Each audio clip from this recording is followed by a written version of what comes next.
It's not a motivation issue. It's a skills issue. So I sat down and I was like, hey, so I've noticed that your math homework has been late quite a lot because I'm getting a message from Boaz. He doesn't usually email me unless it's reached a certain threshold, and it seems like we've reached that threshold. What's going on? Ross Green would say, what's up?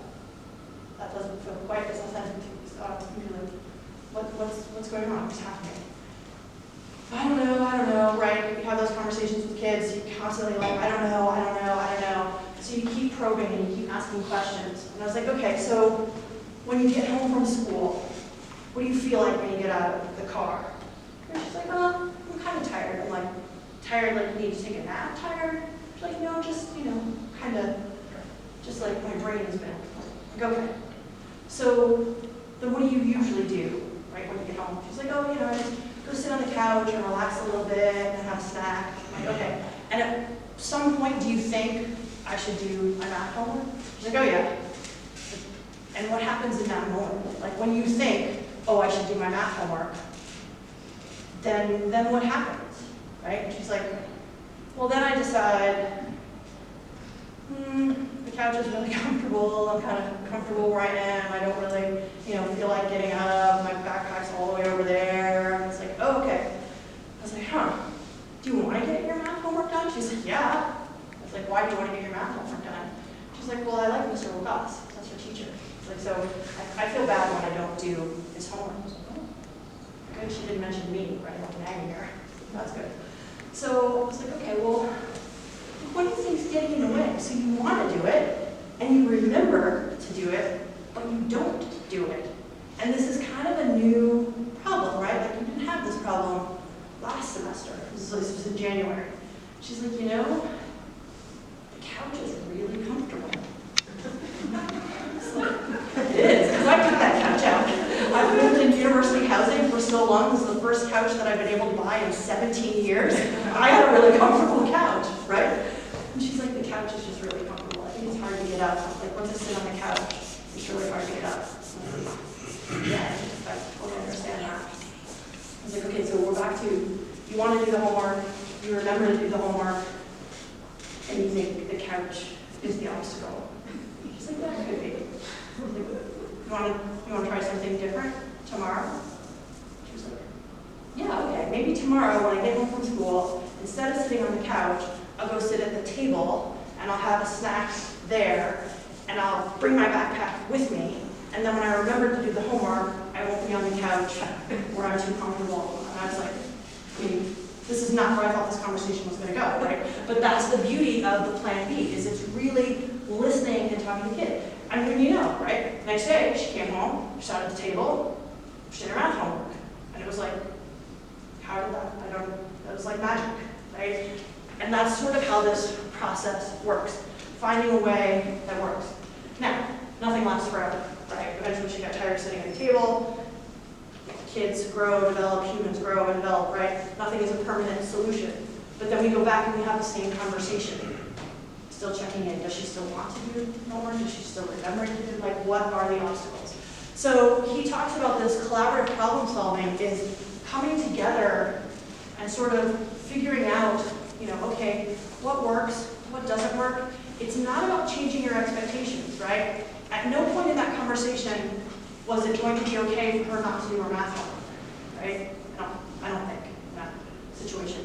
Now, maybe if it was, no offense, maybe if it was hard homework, right? And I wasn't worried about, because math is sequential and you have to keep going and you get too far behind, you're like a whole year behind, whereas if she failed art, she could take it again next year and it wouldn't have such an impact. So maybe the conversation would have been different. But it was never about lowering my expectation.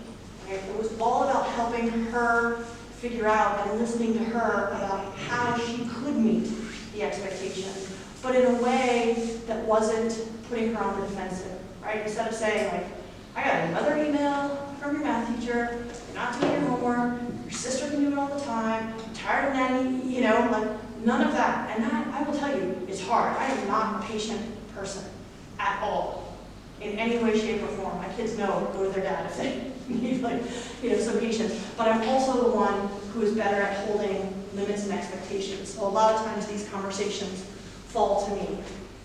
So he says Plan B is better. He has all of these tools available online. He talks about things in terms of lagging skills or unsolved problems. And in some ways they're interchangeable. I don't think he's done a great job of explaining them, but an unsolved problem is basically an expectation that the kid isn't meeting, right? My expectation, her teacher's expectation, was that she turns her homework in. That was an unsolved problem. It's a problem because she wasn't meeting our expectation. It's unsolved because she's still not meeting our expectation, right? It's persisted over time. A lagging skill might be something where we know they literally don't know how to do that, right? They need help. My daughter and a lot of the kids that I worked with in the residential treatment facilities were really quick to anger, right? That emotional regulation was just not a skill that they had. But that is a skill you can learn, right? We can teach that skill. So that is a lagging skill, right? A lagging skill, not being able to control my emotions, might lead to an unsolved problem where I explode at somebody, or I hit someone, or I throw something. And so he has these checklists where you can go through, and he has some really common ones here. Difficulty maintaining focus, difficulty expressing concerns, needs, or thoughts in words, difficulty deviating from rules or routines, right? So these are fairly common things that we see. So he has all of these tools online. But I like the way he phrases it, right? So it's not, you can't get your homework done. It's, you have difficulty getting your math homework done on time, right? Really specific. So he breaks these down and provides all of these tools. The big piece with this Plan B is the empathy step, right? So it's acknowledging that what you're seeing must be difficult for the child, right? Nobody likes disappointing people. Nobody, like none of us. We don't like to disappoint our coworkers, our spouses, our kids. We don't like to disappoint people. The kids who are having behavioral problems or other challenges in school, they know. They know they're not meeting our expectations. They know they're disappointing us. It is hard for them, right? Our job is to have that conversation with them. It is not their job to have that conversation with us, right? So we're coming at it from a good place with, hopefully some empathy and some concern, but they don't have a choice usually to be there, right? So leading with that empathy step of understanding how difficult it is. So you have a kid who had a huge meltdown the day before, right? And you talk to them the next day, and instead of starting with why that behavior was unacceptable, all of that, we start from, that looked really tough. It looked like you were having a really hard time yesterday. How are you feeling about that today? Right? To kind of frame the conversation of, I understand that it's difficult. Again, in no way changing your expectation. In no way are you going to excuse that behavior or say that it was okay or change the expectation. But you start with the empathy. You start with acknowledging how difficult that must have been for them.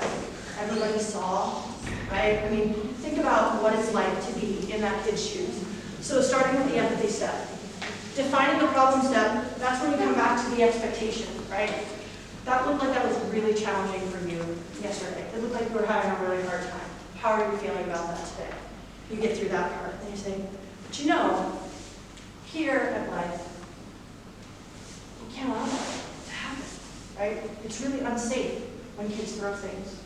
It's really disruptive when somebody is, talking through class when I'm trying to lead. So you're setting that expectation, right? You define what it is. Make sure that they understand, right? Almost every kid wants to meet that expectation. The reason they're not meeting the expectation is they can't figure out how to do it. So that leads you down to that invitation step, which is when you start talking about, okay, what might have worked that might have led us to a different outcome, right? When we talk about emotional regulation, I talk about that's a skill. Teaching kids, what does it physically feel like in your body before you do that, before you throw a chair, before you hit somebody, before you, physically in your body, what does it feel like? Okay, when you feel like that, what could you do? What else could you do before you get there, right? No. Okay, so sometimes with kids, particularly younger kids, or even older kids, but kids who are just learning that skill, right? They can have a code word, right? Yeah. Counting, I used to count like from 1 to 10 something, so I don't do something I regret doing it. Like, Yeah. Whatever works for them, though, right? That's the thing, is it has to work for them. Yeah. I'm not a classroom teacher, so I'm not with them all the time, but for me, I do a lot of this anyway when I'm going to sing with kids. But to be honest, if you're in a class with some of the older kids and you don't have a lot of time, Yeah. like, So that's why he's saying this is proactive, right? The plan B is not a reactive thing, although sometimes you have to have the conversation because something happened. But the goal is to be proactive. So you're reacting to this one situation, but the goal is that you're trying to be proactive so that it doesn't happen again, right? So you're not addressing the behavior, you're trying to figure out what happened. So the behavior of, an explosive outburst or something, we're going to talk about what it feels like in that moment so that when they get that frustrated, they can figure out something, and it may be maybe you have an agreement among all the teachers that that kid is allowed to go to the bathroom whenever that kid wants to go, and usually you can kind of see the signs. But then you want to go back further to figure out, okay, what's causing that outburst, right? We talked about like how they just don't have the release valve, so sometimes frustration builds up, or sometimes they just have a really quick trigger. Sometimes certain things really trigger them. So then you take it a step further, right, to figure out, okay, what's happening. And this does take time, right? These conversations are longer than the conversations we normally have. But if you do it well, you wind up having less conversations because you're not constantly addressing the behavior again and again and again and again and wondering why it's not working. Like, why doesn't this kid get it? I've punished them, I've rewarded them, I've set limits, I've communicated, like, why is it not getting better? It's not getting better because you're not talking about